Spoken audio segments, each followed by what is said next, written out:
All right. Good afternoon, everyone. Thanks for being here, either in person or by Zoom, to attend the LPC Board Quadrennial Rule Review webinar.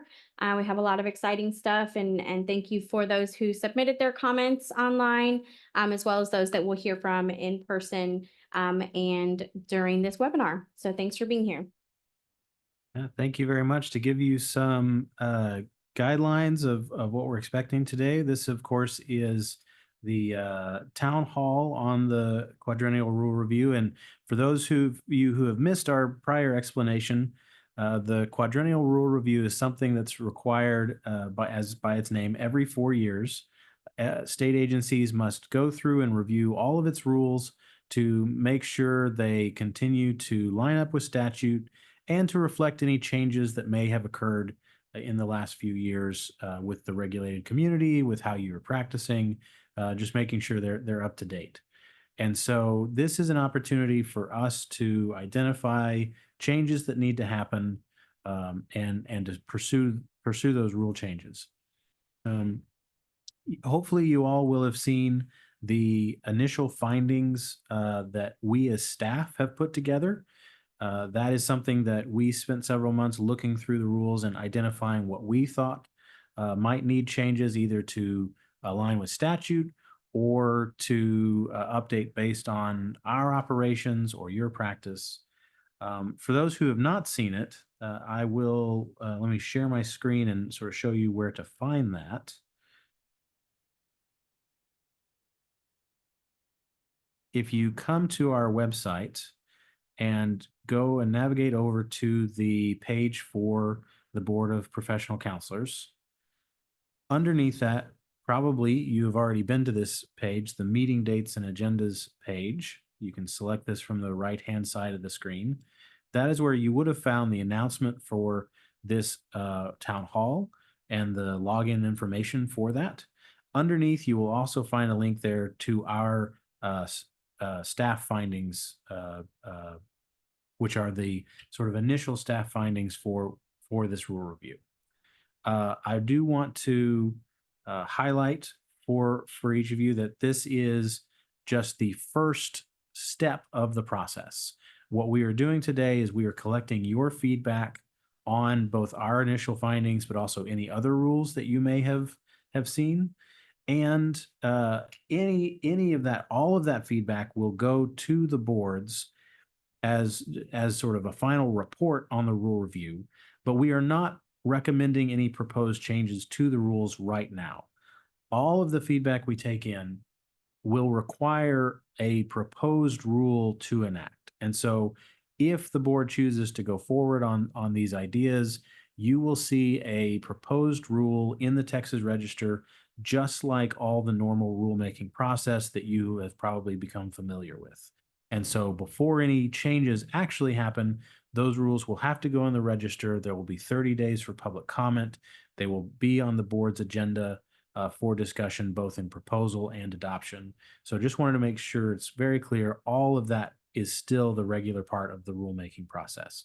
What we're doing today is just identifying subject matters and rules that we think need attention or that you think need attention. Now, if you are hesitant to provide a comment today, or you think of something that you wish you had thought of, there is an online form that you can submit written comments as well. So again, if you go to our main webpage, the bhec.texas.gov, over here on the right-hand side, there is this proposed rule changes page and the rulemaking process. And if you navigate there, scrolling down past the rulemaking process, you will see a quadrennial rule review note. And here you'll be able to find not only all of the initial findings documents that we've created, but also this bold link here is a public comment form that you're very welcome to provide a written comment. This will stay open until September 1st. And so we certainly welcome any other feedback through this written form if you'd like to give it.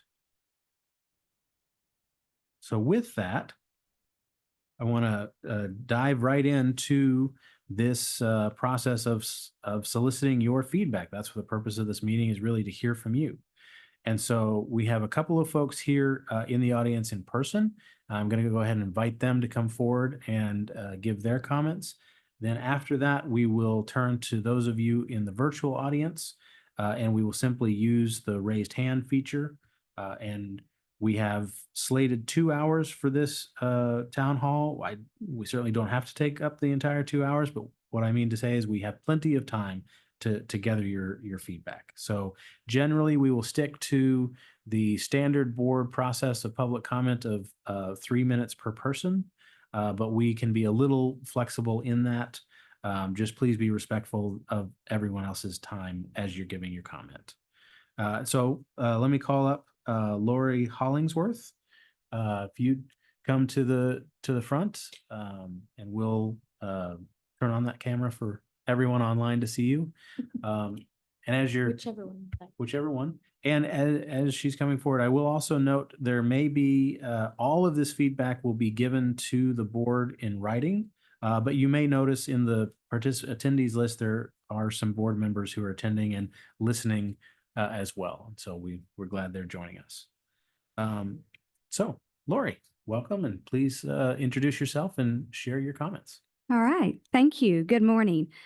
I am Dr. Lori Hollingsworth, a licensed professional counselor supervisor and president of the Texas Mental Health Counselors Association, TOMCA, which is a division of the Texas Counseling Association.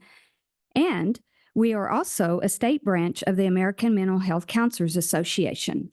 Thank you for this opportunity to be here today and to have a voice in the town hall meeting. I would like to speak to Rule 681.72, specifically the current requirement that a licensee be required to practice 5 years before being eligible to supervise. In Texas, there are approximately 5,200 licensed professional counselor associates and approximately 6,300 licensed professional counselor supervisors, which is ample number of LPC supervisors to provide quality supervision. The TOMCA board members encourage the board to consider preserving the 5-year requirement for counselors who want to become supervisors as a prerequisite to ensure the quality of supervision. Time in the field ensures experience and expertise, and reducing the 5 years to 3 years could potentially reduce the quality of supervision for our fellow licensed professional counselor associates. Providing high-quality supervision not only helps to safeguard the citizens of Texas, but addresses the shortage of mental health professionals in Texas. Reducing the requirement from 5 years to 3 years could potentially open the door wider for new professionals to exit the counseling profession faster than it already is happening when offered less than quality supervision.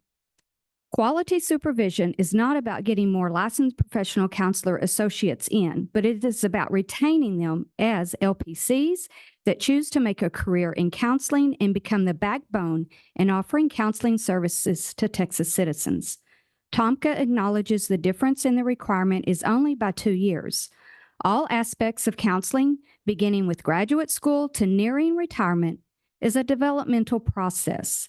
Becoming a qualified LPC supervisor is the same. It is a developmental process, and the additional 2 years can be paramount in honing and developing skills, knowledge, and confidence necessary to guide and supervise others new to the field. Mandating the highest quality of supervision is necessary to promote positive supervision experiences, helping develop all facets of skills and knowledge needed to retain new counselors in the profession, which ultimately helps to address the shortage of mental health practitioners in the great state of Texas. Thank you for your time today and your service to the citizens of Texas. Thank you. Thank you very much. Now call up Diane Smedley.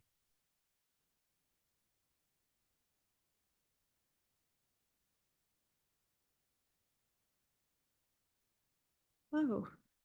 All right, good morning. Are we still in morning? Yes, we are. Greetings, Mr. Romig and Ms. DeLuna. My name is Dr. Diane Smedley. I am a licensed professional counselor. I am also a licensed marriage and family therapist supervisor. Additionally, I do serve as the liaison to the Texas LPC Board for the Texas Association for Counselor Education and Supervision. and I'm grateful for the opportunity to make comment today regarding the 4-year rule review.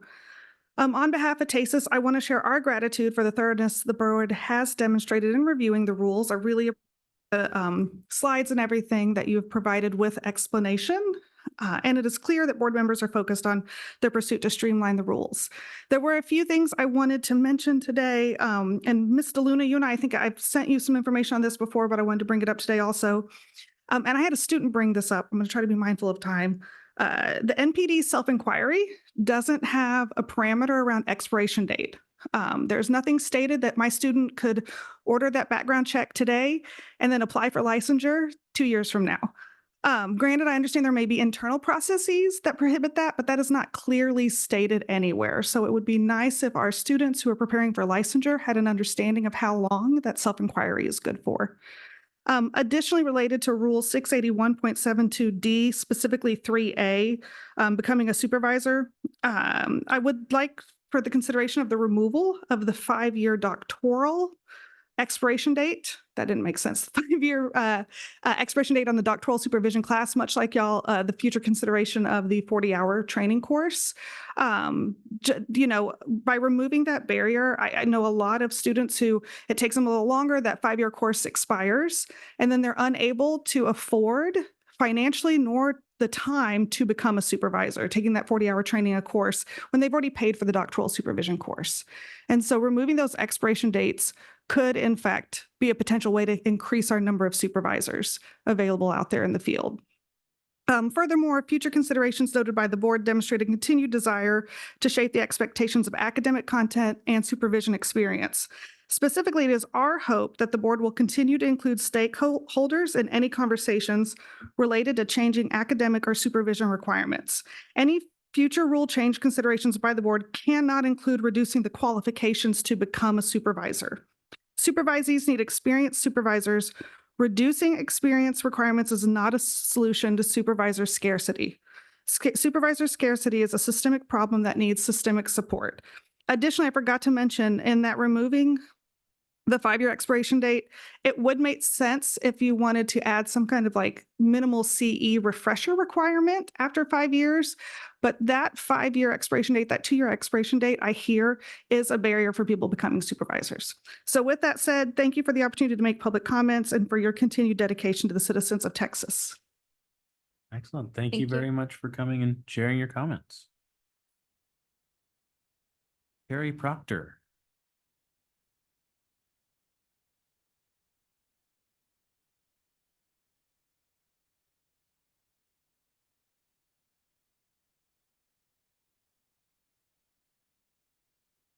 Hello, good morning, and thank you for the opportunity to provide comments. I had not decided to give comment until this morning when I came in, so I will not be as eloquent as my colleagues. But I did wish to speak on the 5-year requirement for supervision. I am a LPCS. I am also a doctoral candidate. Had a part-time private practice for years. But my current employment full-time is as TCA Education Director. I feel that the 5 years is needed for counselors to really hone their own craft and fully understand the responsibilities and the work that they're doing before they supervise someone else. I also agree that given the scarcity or issues that LPC associates are having in finding supervisors, that allowing people who have taken the supervision course at the doctoral level and they're waiting on getting the 5 years experience, not requiring them to retake that course. They've taken the coursework. If there's a refresher that needs to happen, then great. But I do think that that is an unnecessary obstacle and barrier that could help alleviate some of the shortage issues that we are facing. The other thing that I wanted to bring up, I noticed under future considerations, there was just talking about academic requirements, and then there was a little thing about continuing education. And it didn't provide detail. I know that, it's future considerations. I would really recommend that the board consider maintaining the high academic standards that we currently have for licensure, and also the standards that we have for continuing education. Those things are really important in ensuring that our counselors are adequately prepared for the important work that they do, and that they're also up to date on current best practices, research, and the issues that are facing the clients that we serve. So I thank you for the opportunity to speak today. Thank Excellent. you. Thank you very much for coming. All right, those are the folks we have in person, and so now we'll turn to those of you on line virtually. So I see some of you have already started, but yes, please raise your hand using the raised hand feature, and I will call on you in order, and I'll bring you onto the screen so that you can unmute yourself and provide your comments. And we'll just go down the list. And so first up, Kip Rogers. It does look like you will have to Oh, okay. allow the host. Kip Rogers, you can go ahead and provide your public comment. Okay, thank you for your time and consideration. My name is Ann Rogers Watson, otherwise known as Kip. Oh, I messed up. I'm sorry. Hold on just Kip, are you there still? Yeah, Okay, yeah. sorry about that. That's okay. All right. Thanks for your time and consideration. My name is Ann Rogers Watson, otherwise known as Kip. I am an LPCS and a certified high performance coach. And I founded a sports psychology firm here in Frisco, Texas. I've been in the field for 23 years. I've worked with Olympians, professional athletes, but my favorite athletes are those high school kids aiming for a college scholarship. Our professional environment has significantly changed over these 23 years, and I believe headed in a horrific and evil direction. Last week, I posted a notice about the Association for Mental Health Professionals' upcoming conference. In 2 forums where I posted this flyer, I was vilified. My character and my practice defamed, slandered, posted public assumptions were made that were not true about me and my practice. I was called a transphobic, xenophobic, a bigot, disgusting, terrifying, and unsafe to work with kids and teens. There was a call to revoke my license and target me or anyone who liked the post to be blackballed for no referrals. This was the worst display of professional decorum I have seen. These licensed therapists in my area of North Texas defiled my name and practice, all based on a flyer that I posted. They accused me of doing harm to clients, yet know nothing about me or who I serve. There were 112 comments altogether before I took the post down, as it got too dangerous. Our profession is coming apart from sound, rational, reasonable counseling to aiding and abetting mental illness by normalizing abnormal, protecting feelings over facts. Many of these forums, such as which I experienced firsthand, are unprofessional, violating ethical and professional standards of conduct. We definitely have a competency problem among therapists. There's little respect for more traditional modalities and morality. Yet in recent research conducted over 13 years, those who identify as liberal and have liberal ideologies report significantly more depression than their conservative counterparts. I'm asking you to pay attention to what is happening in our profession. Protect our citizens from this incompetency and ideologies. Sadly, I recently lost a potential intern who has decided not to pursue licensure after facing this DEI ideologies in her graduate program and practicum site. She could not continue given she was unwilling to lie to patients and affirm their dysfunction and dysphoria. We need more people like her, and unfortunately, they are being drowned out in this ideological education process. Why is this happening? In part due to the cultural awareness 3-hour requirement. This is DEI, divisive, exclusive indoctrination courses. These entities make money teaching this. Some are sexually perverse, must continue this marginalized victimhood mentality and reverse racism. Please help stop this mental health crisis by helping us do our jobs, not inhibiting us from doing our jobs. Repeal the cultural awareness 3-hour requirement and repeal the 50% approved provider requirement. And thank you again for your time and all your work. Thank you, Kip, for your comments. Okay, next person we'll hear from is Dr. Dawn Irons.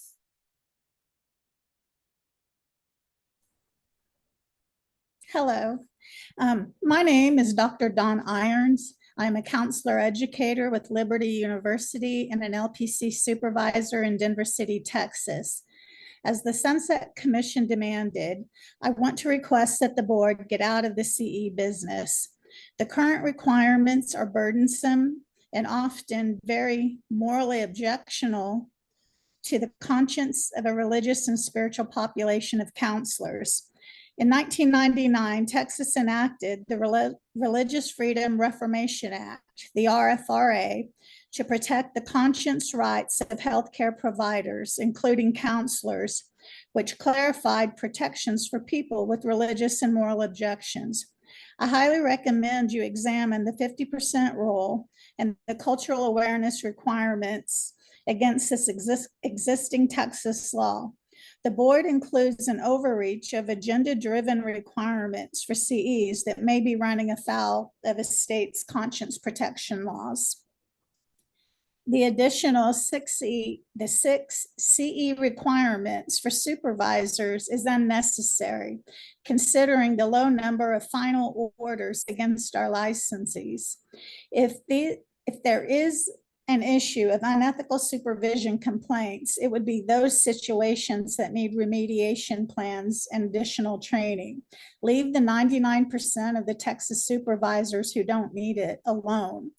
Everything we are currently learning in ethics and continuing education is already being used in our work as supervisors. This is simply overkill. The same would be true for the multicultural CE requirements. If complaints are filed, then individual remediation plans would be indicated, but not a blanket requirement for all supervisors at every license renewal period. I am asking the board to go back to a basic CE requirement of 24 hours to include ethics and human trafficking. If we can't have that, then completely repeal the rule requiring 50% of our CEs to be provided by subjective entities, which are often agenda-driven and may violate the Texas RFRA laws on conscience protections. Let us choose to decide what and where to receive our CEs.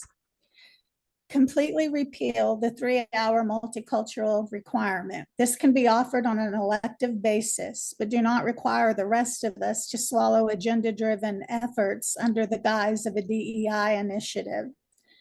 Completely repeal the redundant supervisory refresher CE requirements and deal with problematic supervisors on a remedial basis. If our clients were making board complaints against our licenses, then it would warrant your intervention to guide our training, but that is not the case. As evidenced by the low level of complaints, we need to be free to build our practices as we see is in the best interest of our clients and not be coerced by agenda-driven special interest group. Please focus your time and energy on finding new licensees, not micromanaging the experienced veterans we have. Thank you for service to our Texas counselors. Thank you, Dr. Irons. Thank you for sharing your comments. Next person we have is Olivia Weddle.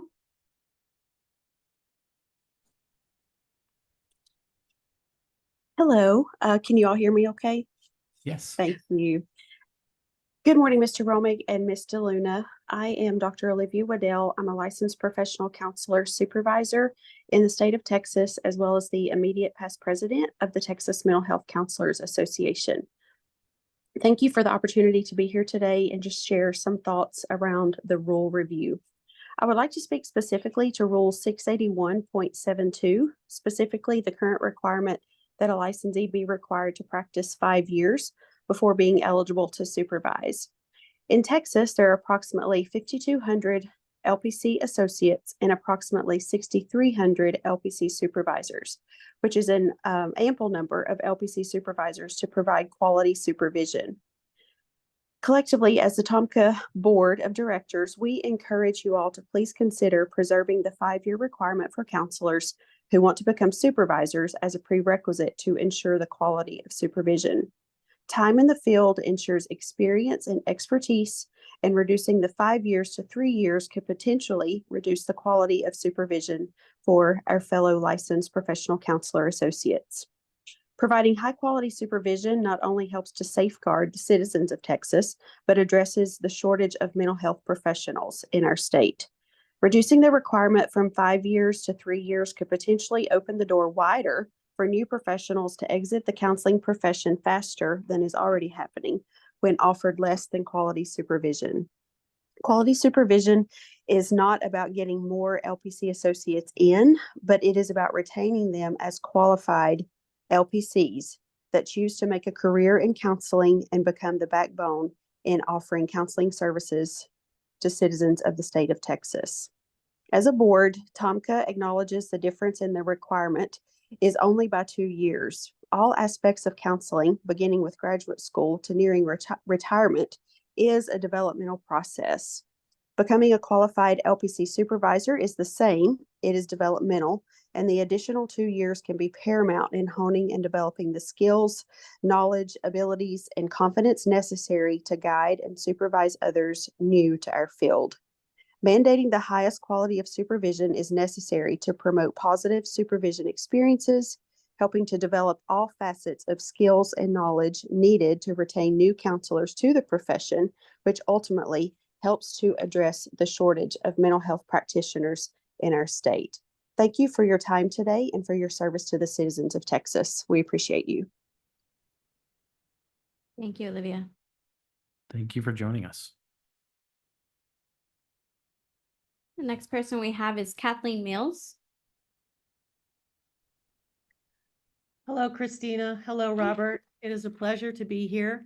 My name is Kathleen Mills. I'm a licensed professional counselor supervisor, certified employee assistance professional, and I'm also a certified integrative mental health professional with a naturopathic certification pending. We have some rules that need to be altered or repealed. Before I jump into that, I would like to make you aware again of the professional environment that you, my licensing board, is fostering.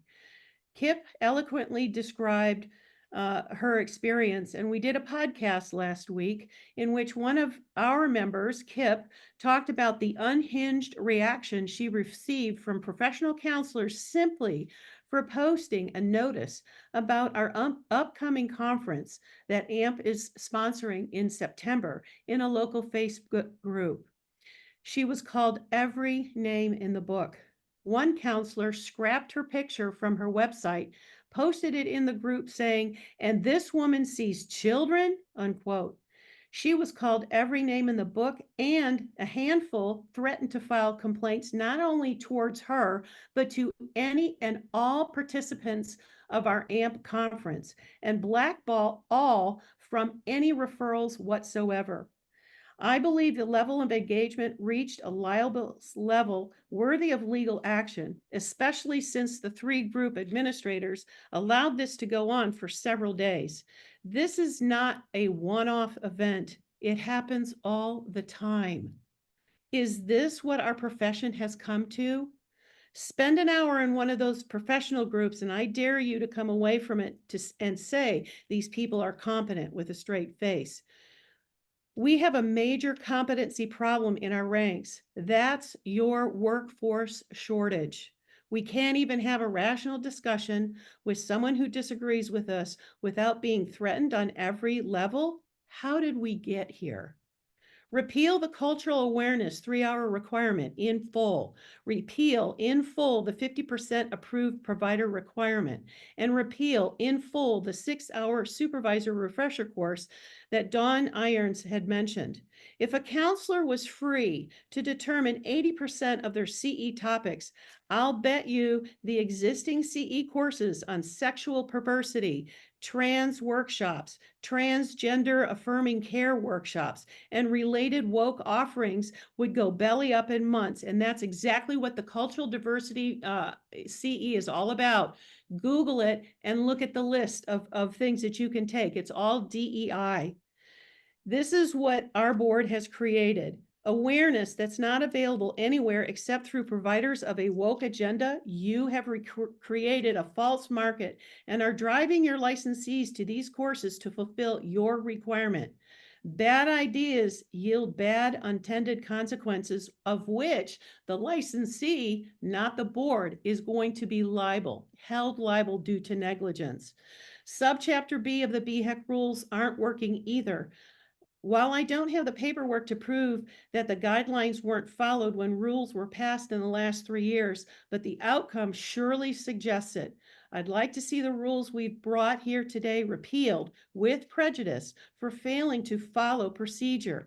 Then again, begin again if you must, and see if you can pass them with greater transparency a rewrite of subchapter B will hopefully bring. While I am saddened not to see any of the board members present today at this very important town hall meeting, I would still like to extend and invite every single member of the LPC board to attend our AMP conference on September 26th and 27th. Just let me know you're coming. You pay to get here, and I will pick up the ticket price. We're spending real money on additional armed security at our event because of the threats that were made last week. They were that bad.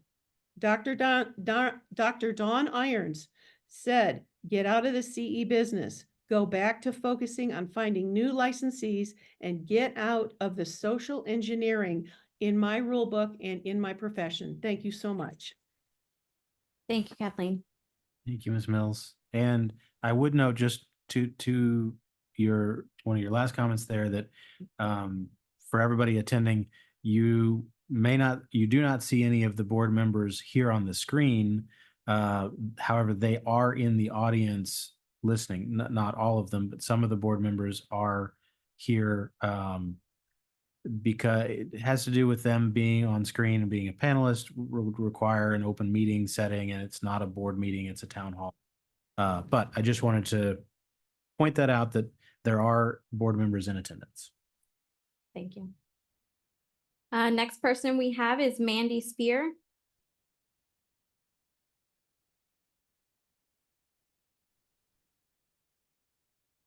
I'm sorry. I clicked it right when you were. If you could unmute. There you go.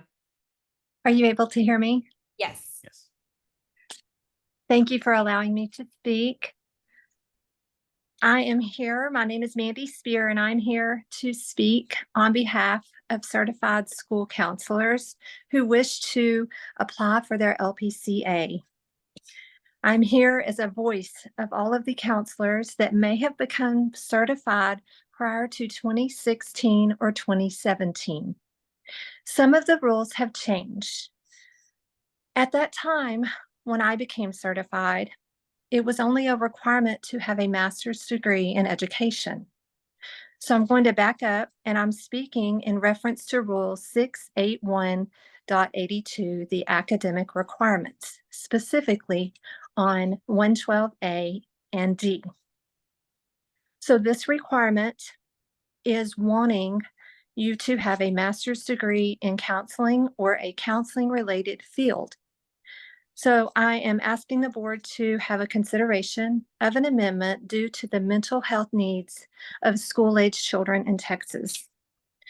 Due to my experience and my education and my certification, which was received through an accredited university, through Angelo State University, I would like the board to consider adding an amendment to allow counselors who are certified who may have a master's degree in education along with their certification to be considered as an applicant for the LPCA.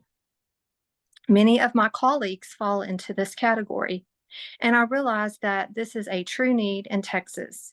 I also realized through my research of the rural schools in Texas specifically. This is such a true need, but there are many of us. So I'm a voice today of many counselors who may have received their certification prior to this time that would like to receive their LPC. However, from my research and my contact with some of the board, I have realized that this would require a second master's degree. So this would require time and money. So it becomes the financial burden upon many of the school certified counselors that would like to work towards this goal. Our goal is the school-age children and their parents in the state of Texas. We, as well as being certified counselors, are required to receive many hours of CE credits, specifically in counseling. Many of the education requirements are identical. So it would only require 6 additional courses to achieve another master's degree. However, again, as I once stated, this again requires time as well as a financial burden. So I would like the board to consider those that hold their graduate degree in counseling. So in reference to another rule, 681.83, the academic course content, in Rule B specifically, it states that an applicant to hold a graduate degree in counseling or a counseling-related field. Through my research, education is not considered a counseling-related field, but I would like an amendment to be considered for certified school counselors to be in this related field. Thank you for your time today. Thank you for joining us. Thank you. Thank you. The next person we have is Rhonda Kimball.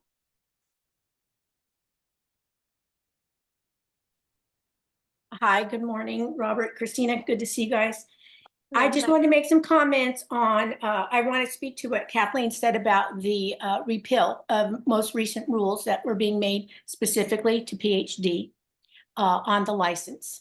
Again, waste of resources, not required. And then we just hear the school counselor, a certificate, but we are licensed LPCs. And that was based on our college degree, not a certificate. I have many certificates. I don't say them because it's not important to me. I have my LPC, I earned it. And if we want to go further in education, we do have to pay for that as well. As for this supervisor quandary, it's so interesting to me that all these presidents of these organizations are doctors. It's not required for what we do. And I want to make sure that if there are any just plain old LPCs that actually work in the field listening, don't be afraid to speak up. You're not required to have a PhD. You're not required to have a PhD to run an organization. And these associations that are dictating the rules of our license has gone too far, including KCREP, which comes up with the 7 courses of criteria that the previous woman was referring to. We can't let these associations dictate to us. And that would be associations with regard to CEs as well. I have had to sit through classes and listen to things that I find immoral. And it's a one-way conversation. And I have to sit there and listen to it. I've paid for it. And I'm being required now to listen to things I don't want to. Okay. So again, to repeal that, I will choose how I spend my money and how I educate myself. The board does not pay for that. Therefore, you don't have a right to say it. Okay. As for supervision, if somebody is qualified after 3 years, there's got to be a level of qualification to measure that, of course. Just because somebody's been a supervisor in this business for 50 years doesn't mean they're a good supervisor. Okay, so time does not always mean you're a good supervisor. And any supervisors that are pushing a political agenda are not qualified to be good supervisors. Some supervisors don't even know how to do business accounting. So there's a little wiggle room there, and it would need to be defined after 3 years what would qualify to be a good supervisor. Now, giving preferential treatment to someone in a doctoral program and extending their deadlines, you see, it's all toward the elite, super educated. Oh, let's do the PhD on the license. Let's make division in this counseling profession. We don't need any more division. If they can't make the deadline, they don't make the deadline. But if you extend it for one, you extend it for everybody. But education is a choice, and it is a financial burden. But we don't need to put extra burdens on. I keep hearing this shortage, and I think it's interesting what Kathleen said. You know, I haven't received a referral, and I hope nobody has that power in these organizations to not send me referrals as a counselor in 10 months. I have not received a referral. Why are people leaving the business? Because we're being blackballed. I mean, this is weird. I pay for my advertisement. Why wouldn't anybody? You know, we have to start looking at these things. I also want to speak to any rules, Robert, that you're going to review. Relationship is key in any successful counseling. And we have these mega counseling companies now, spoke to it before, that are conducting counseling over the texting, which I don't think is even ethical. I think it's against the rules and the ethics of the Professional Counseling Association. So anything that you're seeing like that, it needs to be really highlighted in this AI business. It's a computer, that's not a person. Counseling is a person to person. And yes, telehealth is now included in that, but it is a person to person relationship business that we're in. And anything less than that, it is just then for profit, in my opinion. So those are the things. Oh, and I want to make sure we're leaving the diagnosis portion up to us licensed counselors. I'm sick of being threatened by people say, well, the client's going to come in and accuse me of this or say this about me. I am licensed to diagnose and want to be regarded as that professional. So I think our rules need to protect the licensed counselor in that regard too. So you're going through the 400. I'm not, but we need to have those buffers, those protections for the counselors in this politically, driven, all these agendas. It's crazy. And I always will have my moral choice. I need to be protected that way. Thank you. Thank you, Rhonda. Thank you, Ms. Kimball. And we have Jose Lopez.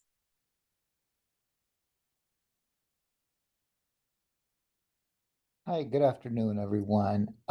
So I am Jose Pepe Lopez, and I have a private practice as well as I am an associate professor at a university. And these comments are really interesting.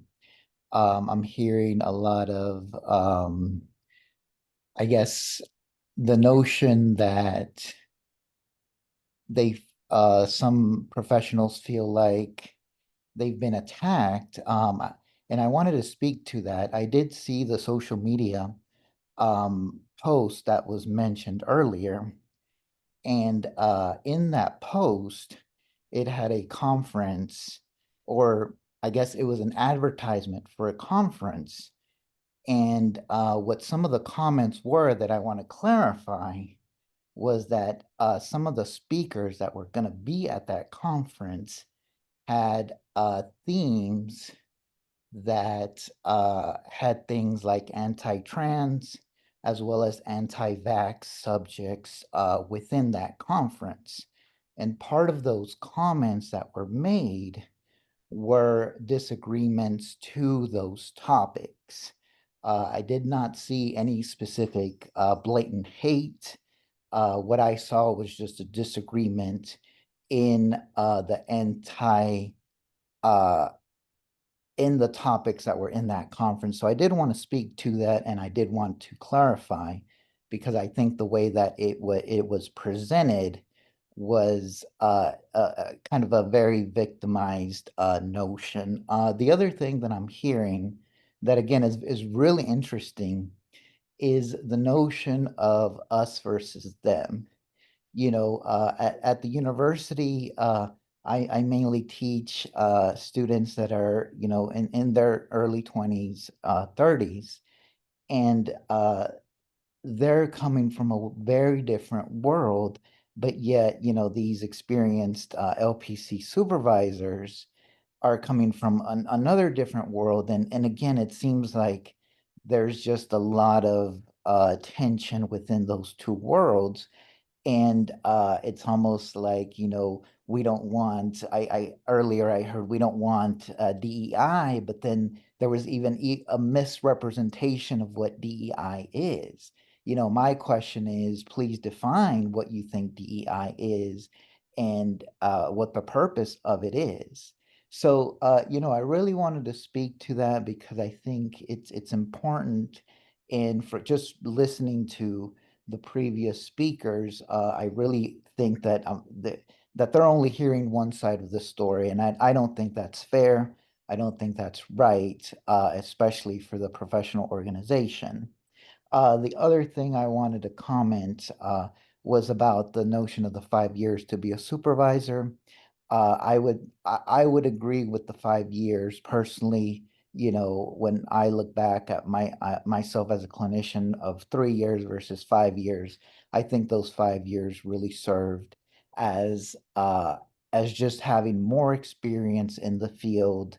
The book, the 4 hour or 4 hour week book, it talks about the importance of the 10,000 hour of practice, and the 10,000 hours usually comes at around year 5 of whatever job you're doing in a full-time setting. So I do agree that we do need at least 5 years just to at least meet that 10,000 hour rule of clinical practice, so that someone that is interested in being a clinical supervisor can have at least that much experience versus the 3 years. So those are my comments. Thank you for allowing me to share them in this platform. Thank you for joining us. And I do want to, I appreciate the comments, and I welcome everyone to bring their comments. I did just want to mention, as it relates to the issues you brought up and the prior speakers talking about this conference, I did just want to note for everyone's sake in attendance that the board has no rules and does not regulate private speech on things like social media that are outside the context of a professional relationship with a client. And so certainly I respect everyone's comments and different perspectives on that question. But I just didn't, to the extent anyone had follow-up, and I didn't want us going too far down that path as it relates to the board's regulatory role in terms of non-professional speech, private speech about these topics. So. All right. We have one more who is currently raised their hand. Anyone else? Again, I know we have a lot of people on the call. So anybody else who would like to just, give any type of input related to the overall, all of the rules, not just the ones that have already been, spoken about, but anything else you want to share, please raise your hand and share that information with us. This is a really important time that we hear from you. So please, don't hesitate. Don't be afraid to go ahead and raise your hand and let us know what you think is we need to hear from you. So next person we're going to hear from is Jen.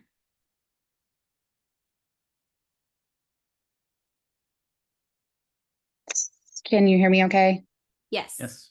Awesome. Sorry about that. I was not intending on speaking today. Today is my first time I've ever attended a town hall. I recently became a supervisor. I'm also an advanced certified autism specialist. That is what my company focuses on. I just heard a lot of different topics today that I was like, oh, I wasn't sure how to really bring any of this stuff up, but listening to everybody, I definitely agree with like keeping our supervision requirements to be at least at those 5 years. If you would have asked me 2 years ago if I was ready to supervise newly licensed therapist, no, definitely not. After my training and going through the supervisory training, I'm like, oh, that makes sense why I needed to wait 5 years. Like at year 3, I didn't understand. I was like, man, I wish, but no, like 5 now definitely needs to be that case. I think making it less would really devalue our field. I am glad to hear that my opinions are not my own. Our field has become what I feel is kind of a laughing stock and a joke. We need to increase our requirements to become licensed, not lessen them, if anything. I feel they're okay where they're at, but I do have students that come in and work in my practice. And if we lessen them, I would not. I'd be kind of scared to see what would be out there. The coaching there are no regulations on just somebody claiming themselves to be a life coach. And that also, I think, is something that needs to be addressed. And I don't even know how to address that, but like, there's no regulations on that. Anybody can say they're a life coach, and there's a lot of unethical practices. They're not everybody, but there are a lot of unethical practices that happen. And it does put a bad name on our profession. We need to protect our field and not let the politics that are happening in our world get in the way. To me, in my opinion, psychology really does not change. The societal perception of it and like how we call it, that's what's changing. But psychology in general it's not changing. The views of it and like what we want to determine how it's navigated does. I think each practitioner should have the ability to train and, learn what they want to learn and not be required to learn certain things if that's not what they believe.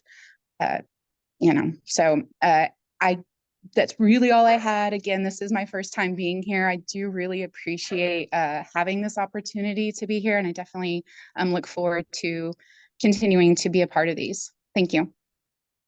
Thank you, Jen. Thank you for joining us. The next person we have is Lisa Whitehead. Good afternoon. Thank you. This is also my first time being here. I am a licensed professional counselor supervisor. As of recently, I am also in favor of the 5-year rule. Just as the last speaker mentioned, I cannot even imagine becoming a supervisor within 3 years of becoming fully licensed.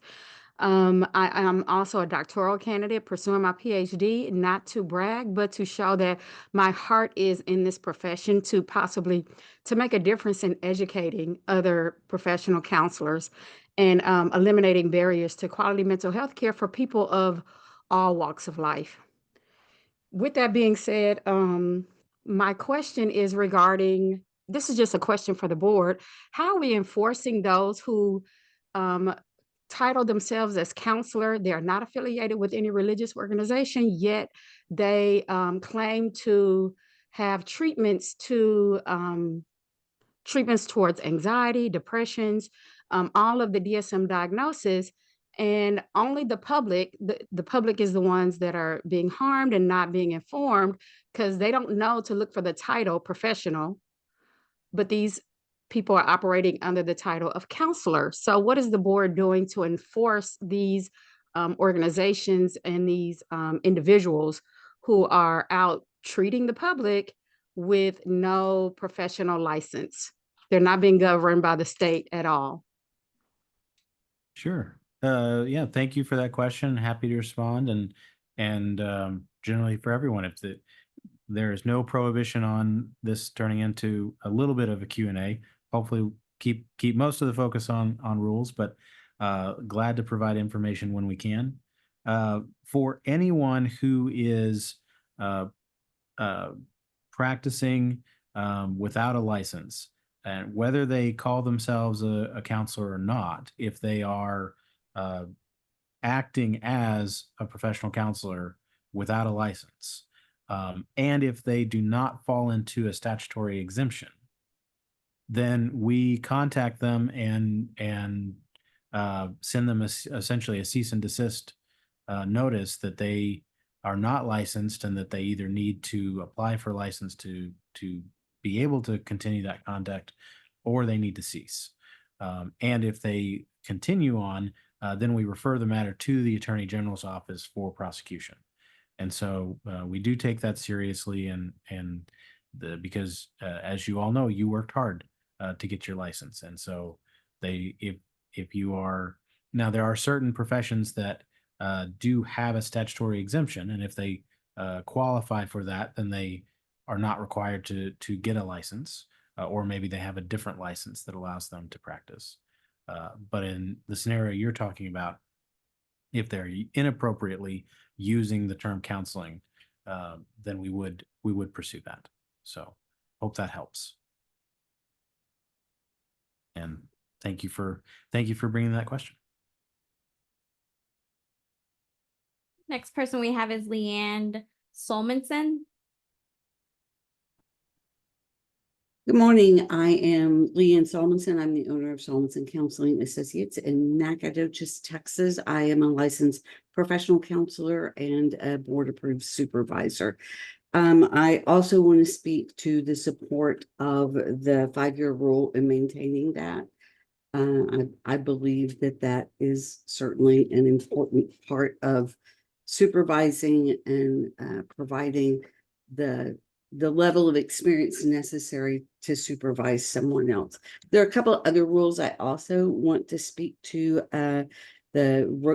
suggesting some changes. The one is 681.31.17, and it comes in the definition of consulting. It reads, which uses the application of specific principles and procedures in counseling to provide assistance in understanding and solving current or potential problems that the consultee may have in relation to a third party, whether individuals, groups, or organizations, but not considered direct client contact for LPC associates. I would like to recommend the removal of the not considered direct client contact for LPC associates. The rationale for that is if I have an associate that's seeing a child and they call a parent in to consult with the parent on perhaps changing some parenting practices, they cannot count those hours, although they're using the application of specific principles and procedures in counseling. The same thing for a school counselor. Much of a school counselor's work is in working with teachers to help them better meet the needs of students in their classroom, particularly students with behavioral or mental health issues. So I do believe that those hours should count as direct contact hours for associates, and recommend that part of the language be removed.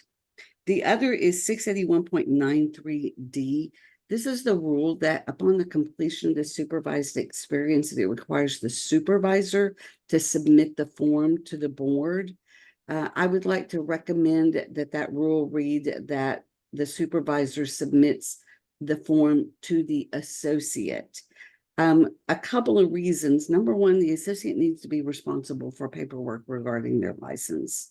The other thing is, as supervisors, we don't have access to the portal to upload that. So we have to email that in, and then that has to be connected with the other paperwork that the supervisors have submitted, or the associate has submitted. So if we can give that form to them and they submit it all as one package, their jurisprudence exam, their MPD, their database self-inquiry, then you've got everything you need right there in one place. So I believe it also creates a higher level of efficiency for the staff that are processing those upgrade applications. I want to thank the board for the work that you do. I want to thank the board for maintaining rules that help us serve all clients. I want to remind people that diversity means a whole lot of different things. So if you don't want to go get your hours and things that you don't agree with, find another level of diversity. Do a CE on working with children or working with older people. You know, there's lots of people with disabilities. There's lots of ways you can meet that requirement without having to do something that is in violation of what your values are. I completely respect that you have the right to believe what you believe, and I respect the right to have a different belief than I do. But I don't think that the board should be subject to people who believe diversity, it looks one way and only one way. So I want to thank you for the work that you do. Thank you. Thank you for your comments. The next person we have is Philip Crum.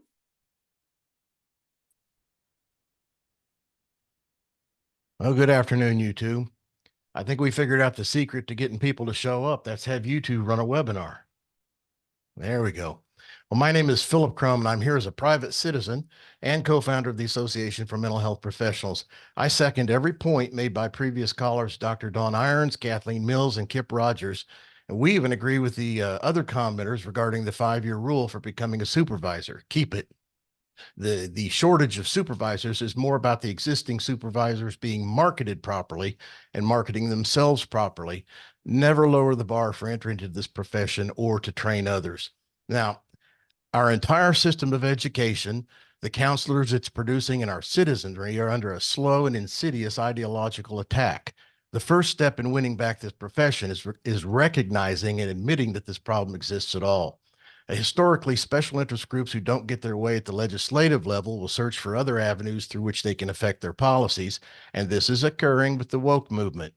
Our Texas legislature is actively, unfortunately, moving in the opposite direction, and so the woke adherents are looking for soft back doors and have found them in our professional organizations, accrediting institutions, academia, and through manipulation of our board's rule books wherever possible and whenever possible.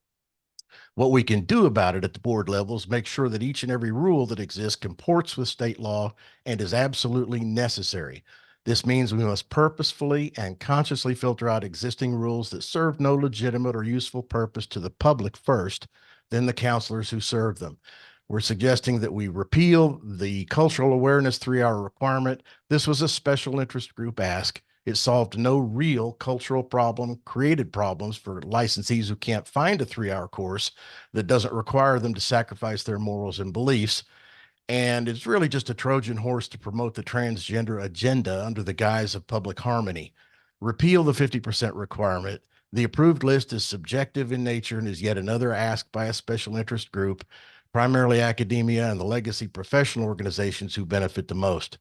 And repeal the 6-hour supervisor refresher requirement, please, for the reasons that Dr. Irons mentioned already. It's redundant and not well thought through at all. We've already mentioned this several times, but we need to rewrite the subchapter B rule development guidelines, and we need to figure out a way to include some kind of accountability measure in there with a feature that strikes down a rule if the procedure is not followed. The 2 council members from the board that propose a rule should be required to abstain from nominating or seconding the motion to pass it. And then that newly drafted checklist needs to be used in the public council meetings for visible accountability. To the board, you have an opportunity here. You can dig your heels in and pull rank on your licensees and ignore some pretty darn good arguments against specific rules. Or you can say, you know, maybe that wasn't such a good idea after all and do the right thing. One of those responses is going to go a long way towards regaining credibility with 30,000 of your licensees. And I thank you for listening. Thank you. Thank you. Next person we have is Angela Dunn. Yes, hello. So I wanted to just reiterate that I feel like you should keep the 5-year supervisor experience rule. I've been, licensed probably a little bit over a decade now. I've had my supervisors probably about 6 years. And I have to think every time that I have a question, even now, I seek out guidance from supervisors who have decades of experience. I work with, students also that are still in university and, the pre-graduate hours. And I do have to say there's been a lot of changes in my opinion, and as as far as how they're being trained, a lot of programs are now altered to be online. And so maybe they're not getting the same experience. So yes, they are passing the test, but when they graduate, maybe they're not as experienced as some of us were when we went through those more in-person programs. So I do feel like they need really good supervisors to be able to teach them those skills that maybe they didn't pick up within their programs. So yeah, I really feel like that needs to be considered, and also that you continue increasing requirements because we want to be a reputable, um, profession. And I think by decreasing us, we're not seen as reputable. Just because there's a shortage, you know, don't lower the requirements. All right, that's it. Thank you. Thank you for joining us. And then we have Dr. Kohler. Hi, thank you so much for letting me speak today, and thank you to the board for all of the hours that you dedicate to the professionals as well as the public. We just appreciate all of your time and effort. It's a blessing to be able to get to speak on this platform about a law that was recently changed in Texas that some practitioners may not be aware of. Last year, a group of us went to Austin to appeal, or not to appeal, but to amend a law for a acupuncture protocol called 5NP Texas. It's a group administered auricular acupuncture protocol. And the law that we had changed was previously, to have this mental health protocol, you had to have a diagnosis of a substance use disorder. And so it was only available to a small number of the public. And so what's really valuable about this acupuncture protocol is that it takes the body out of fight or flight. And so it just changes how we're able to respond to day-to-day stress. And I think since the COVID epidemic, a lot of us have experienced a more chronic level of stress. So in short, I think what I'd like for everybody who's listening to know is that this training is now available to LPCs and LPC associates in Texas. It does come with a certificate from the Texas Medical Board. I don't think a lot of people are aware of this, but it's a very low cost, low risk, non-medication treatment now available to the general public for community mental health. And we just wanted to put the word out. So if you have questions about getting trained in this protocol, which is now legal in the state of Texas to be administered to the general public from a mental health practitioner, as well as nurse practitioners, as well as medical doctors, then please just visit 5nptexas.com. So that's 5N like needle, P like protocol, Texas.com. We'd love to have more people to administer this ancient technology. It's based on traditional Chinese medicine. So it's a multicultural application, works for trauma, insomnia, chronic pain, anxiety, depression, and of course, addiction. Thank you. Thank you, Dr. Kohler, and appreciate the comment. I should say public forum, public comment. The board in no way endorses or weighs in on that as a practice. That certainly is something you as practitioners can explore to your own desire. So, and as something I've only heard of just this moment, I'm also not saying that it is necessarily within the scope of your practice or is allowed. That is a new question. I'm not saying it's not saying it is. All right, next commenter we're going to hear from is Cynthia Peters.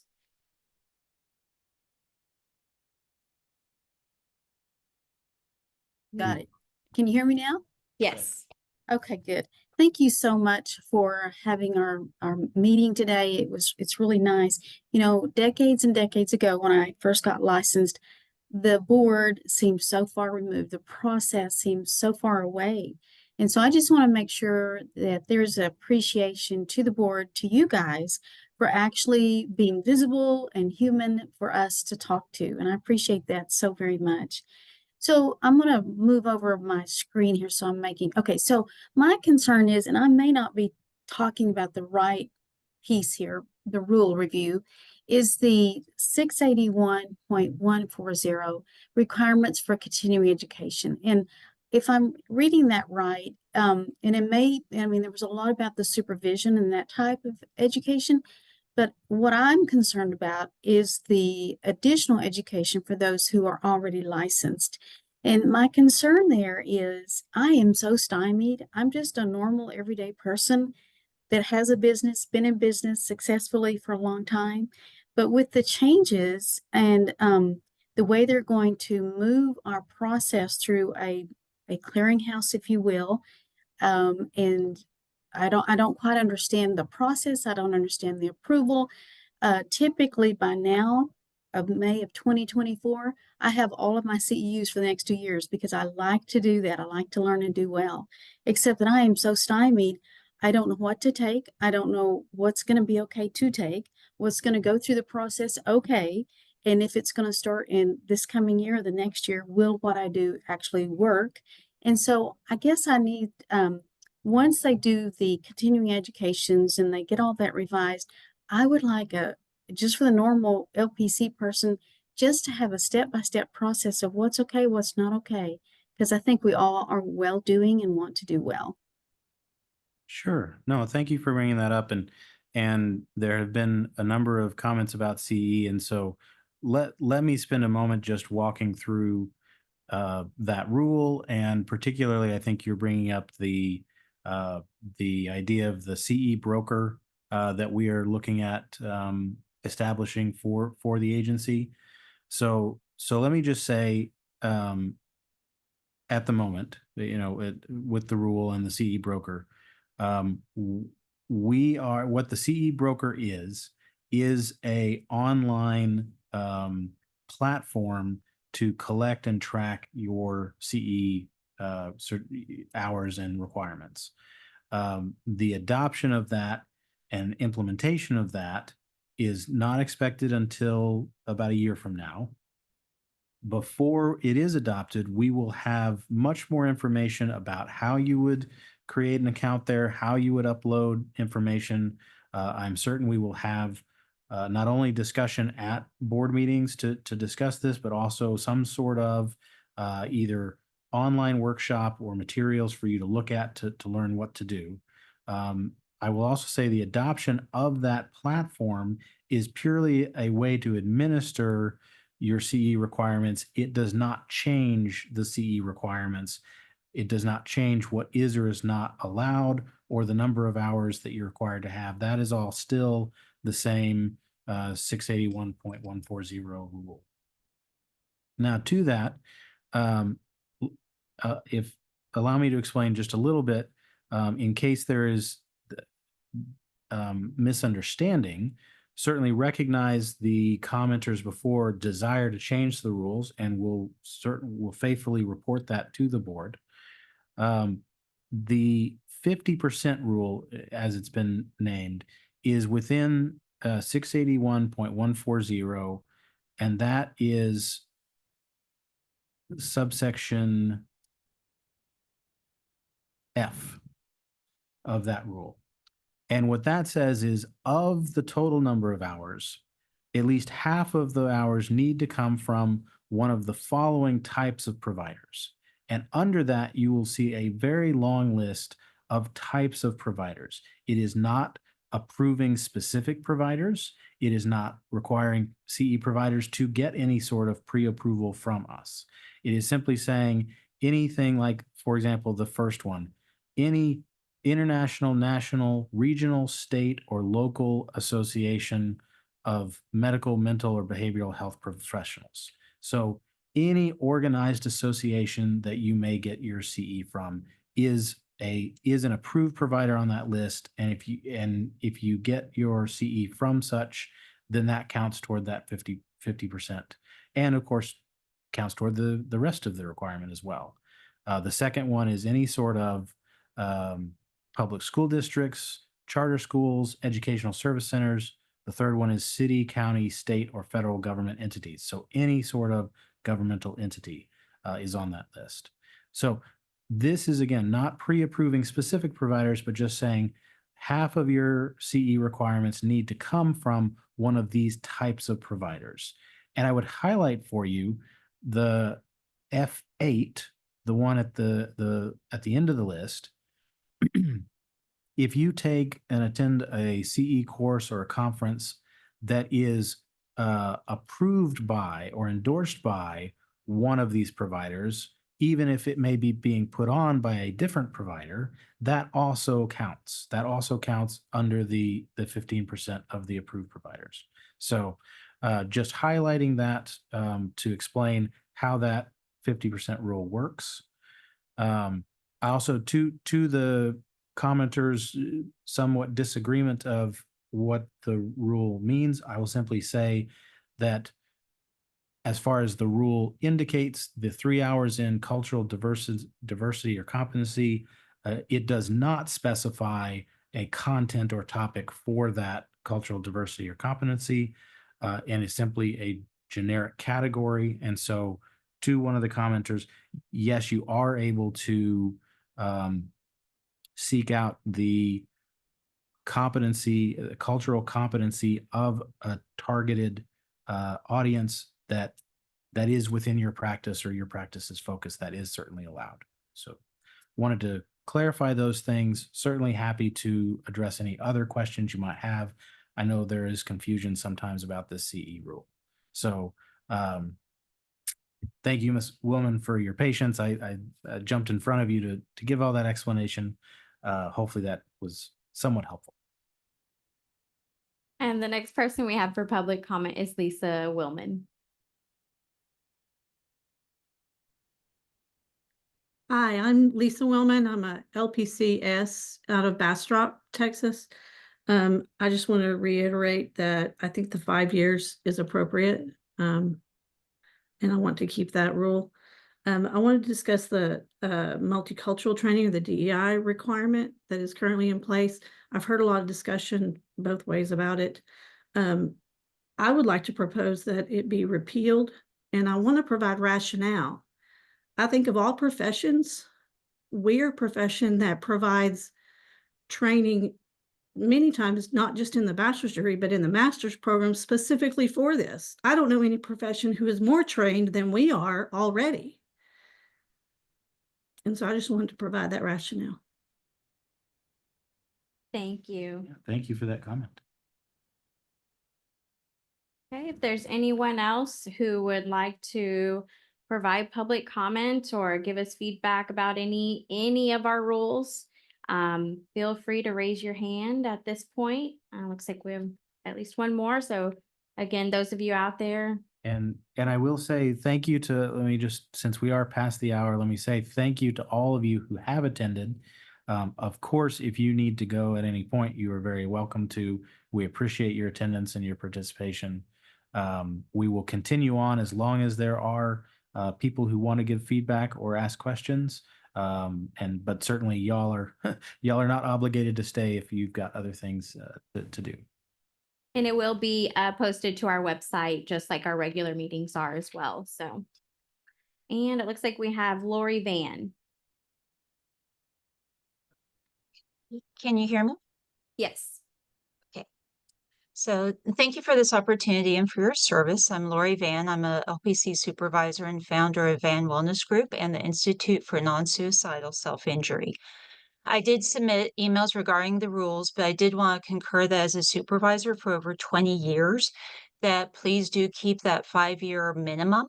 And also please do not remove any of the required graduate school classes. I do have some thoughts, questions about the continuing education piece. And I do believe in listening to all opinions and respecting people's rights to their opinions if they are expressed in a non-aggressive manner. I guess one of my questions is that given the epidemic of suicide, non-suicidal self-injury, and homicides, why have we not added a requirement, just a 1-hour CE requirement of training for counselors to make sure they are up to date on how to not just identify, but how to properly assess and manage these high-risk situations that we are all faced with. So a suggestion that I would have is that maybe and I want to be mindful of the number of CEUs that we have to keep up with and required and all of that. So option maybe is if we lowered the multicultural slash multi-generational, which also includes religious, education as well, to move that from 3 hours down to 1, and then make 1 hour for risk management, suicide awareness, and intervention. Because I am very concerned about some of the things I have heard professionals giving input on how to manage high risk situations. And then I would also just throw in maybe 1 hour of a dedicated ethics focused on dual relationships and boundary setting, given that that tends to be one of the top reasons counselors get into trouble. And so maybe have a one that is a specific, like, make sure all the licenses are really on the same page with what a dual relationship looks like and what boundaries are with your clients. And that would include a lot of things, from everything from, my thought is, if your client knows how you vote, you have crossed a boundary.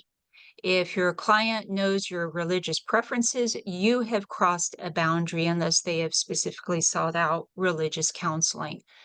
But also, I've seen a lot of business deals and other things that seem to be very inappropriate that have gone on, including what could be perceived as maybe quid pro quo things with marketing and feedback of clients for the purpose of benefiting the counselor's business. So those are my thoughts. Thank you very much for this ability to share them. Oh, thank you very much for your comments. And Ms. Rado, if you would bear with me for just a moment. If just a reminder to everyone listening that obviously we are talking about rules for practice as a global matter, but certainly I just would be loath to not mention, if there is any specific instance that you observe or come across that you're concerned about, you are certainly always able to file a complaint with the board, and we will investigate that practice. And certainly the things that we see in those investigations of complaint also then inform when we bring ideas for rules based on what we are seeing. And certainly some things we will investigate and take action if needed. And certainly, on the other hand, if you are ever the subject of a complaint, we will fully investigate. And if there is not a violation of any sort of rule, we will absolutely dismiss the complaint and not proceed forward. So just wanted to point that out. Thank you. All right, Jennifer Rado. Can you hear me? Yes. Hi, it's Jennifer Ratto. I am here in Denton, Texas.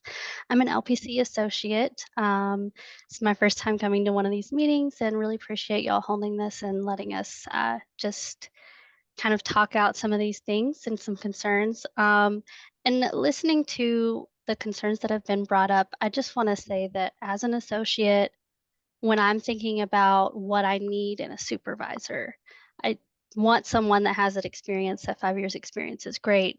But in addition, I really, really am concerned about someone who is current, someone who is paying attention to cultural shifts that are happening and who is aware of the issues that are going to be coming up among the clients that I'm going to face, and how to navigate those with competency. And so I really think that when we learn those multicultural things in school, that's the best information we have at the time, and the best information that you had 30 years ago when you were in school is going to be very, very different information than what is out there now. And I really, really appreciate the consistency in having all licensed professionals pursue adequate current information on those subjects. So, thank you.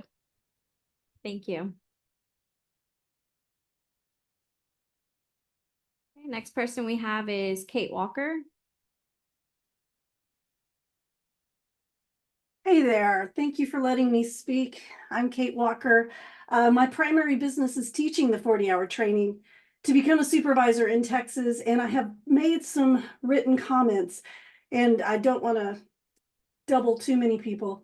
Of course, I do want to keep that 5-year rule.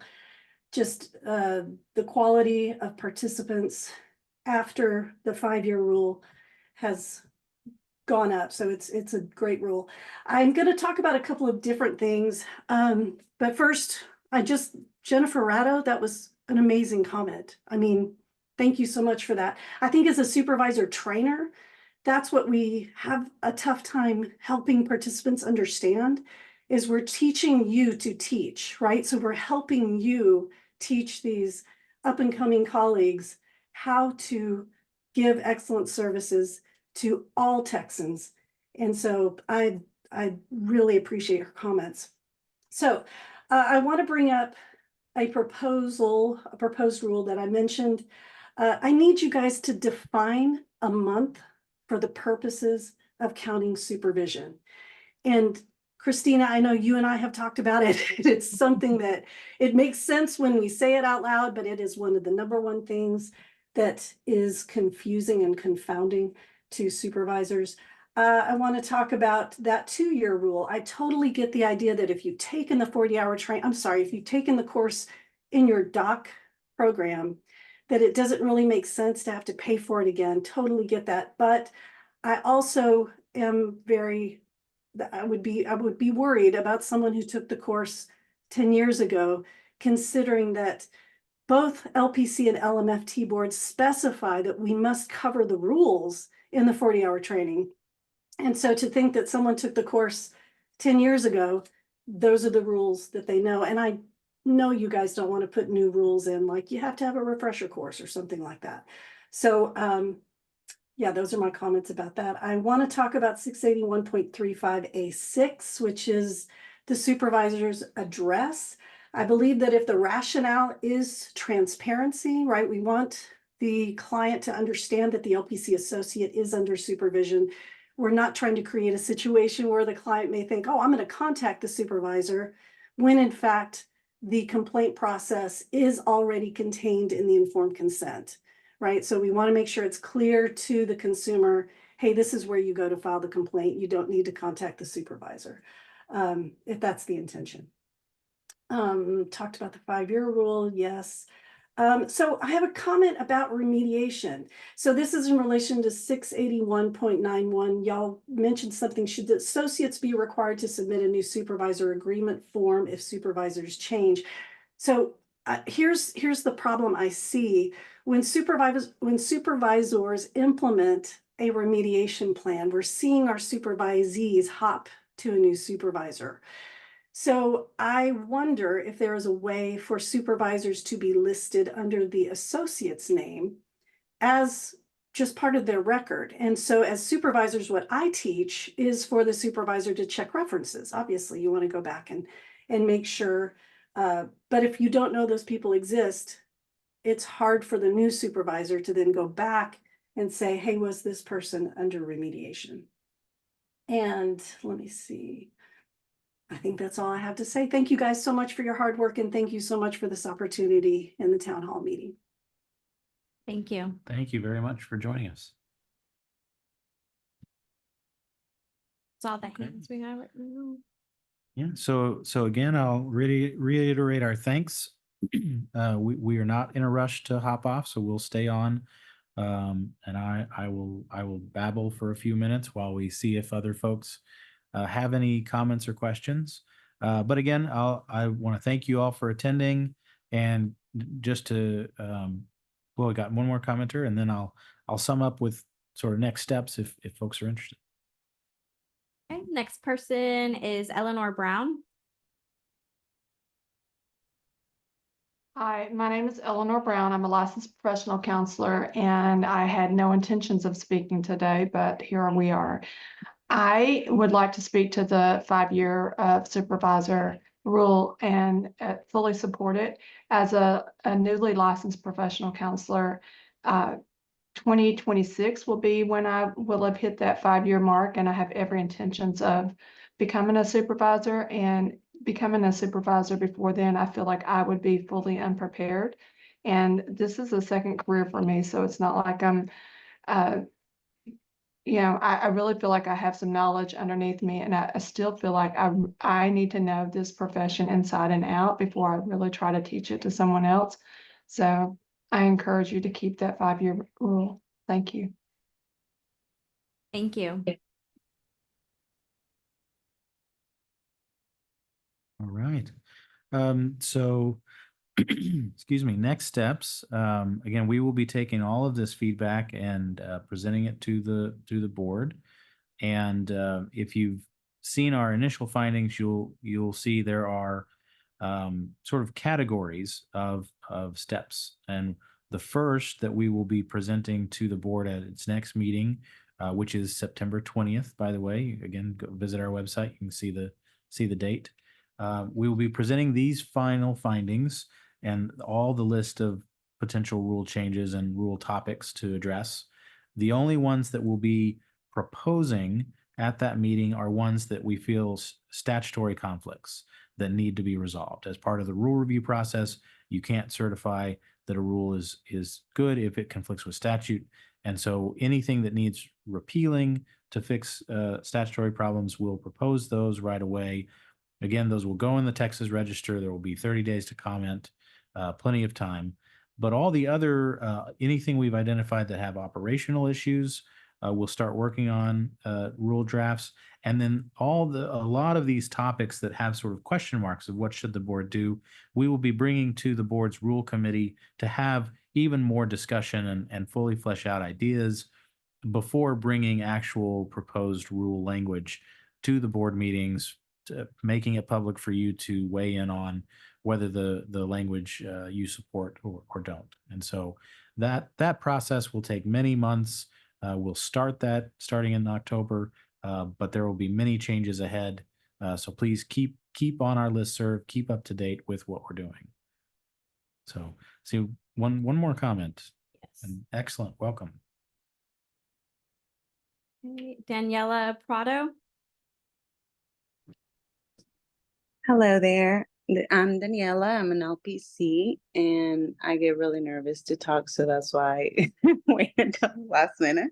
But I agree with the 5-year rule for the supervisors. I personally had a bad experience with a supervisor, so for me, the more experienced someone is, the better. And secondly, for the what is the name? I always forget the name of it. Let me go to something else. For the 1 second. Well, take your time.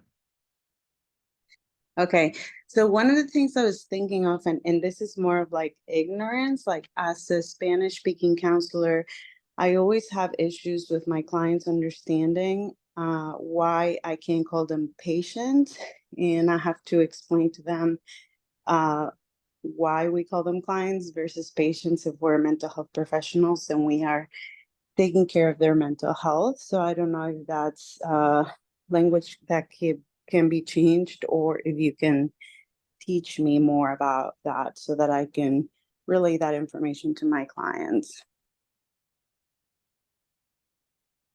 That is a very interesting question, and I'm looking. What I will say on that, not being a licensed professional counselor, I would certainly reach out to your fellow supervisors and fellow counselors to ask that question.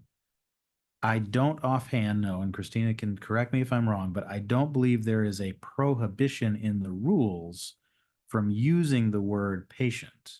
I don't think we're going to take action against you for using the word patient. And certainly as you are in that relationship, I don't think there's a concern there about informally. I think it has to do with sort of medical terms and medical relationships and patients, and that probably has more to do with billing issues and medical practice issues. Could the medical board have an issue with calling someone a patient? That would be under their purview. And so I'm certainly not trying to suggest what is correct or what is within your practice, the most correct terminology. We in our rules use the term client to cover all types of relationships you're having with those clients. But if the question is, are you going to violate a board rule if you and the person you are with refer to that relationship as a patient? I don't believe that's violating any sort of board rule. So that's the limit of what I'm trying to offer as my knowledge. And I agree. I agree with what Robert's saying. That's very helpful. And I remember the word, I couldn't remember the custody documentation. Also, a cultural thing that happens with Spanish speakers is that if one of the parents isn't present or they decided to not be responsible for the child and they just walk away, the other parent doesn't seek for custody legally, I guess. It's just kind of like an understanding you didn't want to be part of the child's life. So for me, I have a lot of struggle sometimes with Spanish speaking population in obtaining the custody if there is not one. So I just kind of let them know that if the other parent ever seeks me out, I don't know why they would, but if they seek me out, they have the same rights because there's not a legal custody documentation. But if there could be some type of written information of what our purpose is as counselors to obtain that information so that there could be a little bit more clarity when there is not one. Sure, and we get questions about that rule, and we certainly understand for y'all as practitioners, there is a lot of frustration when it does not go smoothly and you can't get access to that custody agreement and the form, et cetera. What I will say there is it is there is not a lot of flexibility there, and it is important, and the rule is there because these individuals have legal rights, and it's incumbent upon you as the practitioner to know what is the legal right of both parents to be making these decisions and bringing a child in for some sort of treatment or assessment. And that can be very frustrating and can delay or impair the ability to maybe even do that assessment or enter into that relationship. But there is unfortunately just no shortcuts to gaining that knowledge so that you are protecting and not infringing upon the legal rights of those parents. So that it's not always satisfying, but that's why the rule is there. Thank you. That is all for me. Thank you very much for joining us. Thank you. Next person we have is Dr. Megan.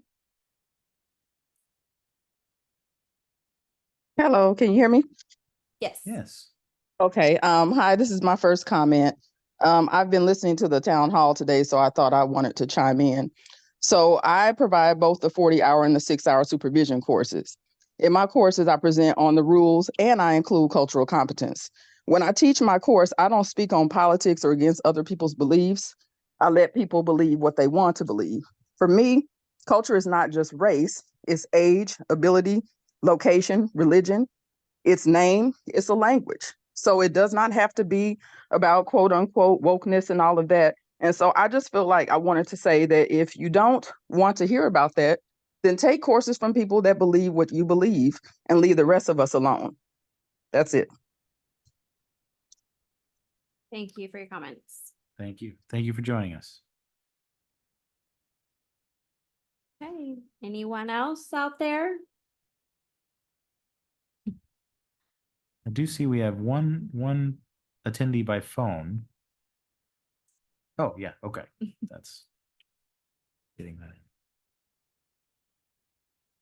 in. Okay, well, we are coming up. Oh, Oh, never too late. Angela Bowles.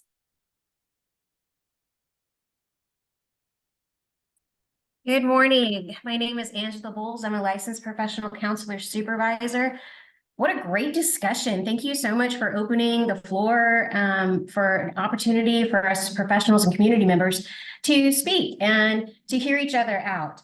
On that note, just a reminder for any students, associates, or other professionals watching, and this is meant to be words of encouragement and, safe practice.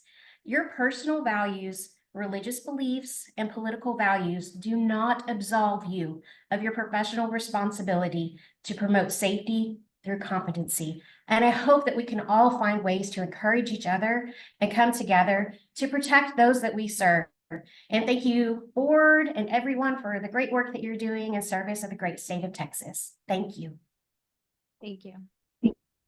Thank you.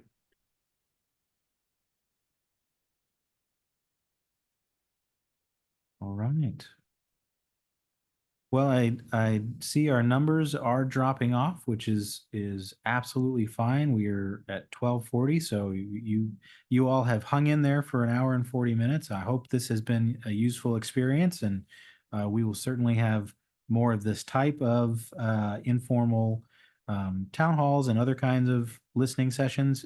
If you have not joined the board's listserv, I highly recommend you do that, that you will get emails about not only upcoming board meetings, but also events like this, opportunities. We will be doing a fairly regular lunch hour with the council's executive staff where you can come and ask Christina or I or our executive director questions, hear about events. So please consider joining that listserv so you get emails about that. And otherwise, I think we have exhausted everyone. Hopefully, not too much.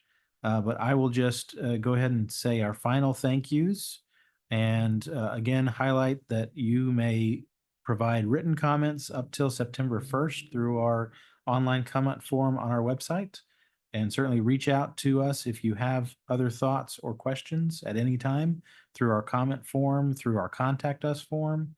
So again, thank you very much for attending this town hall. We wish you the best for the rest of your week, and we will go ahead and sign off. Thank you all very much. Thank you, everyone.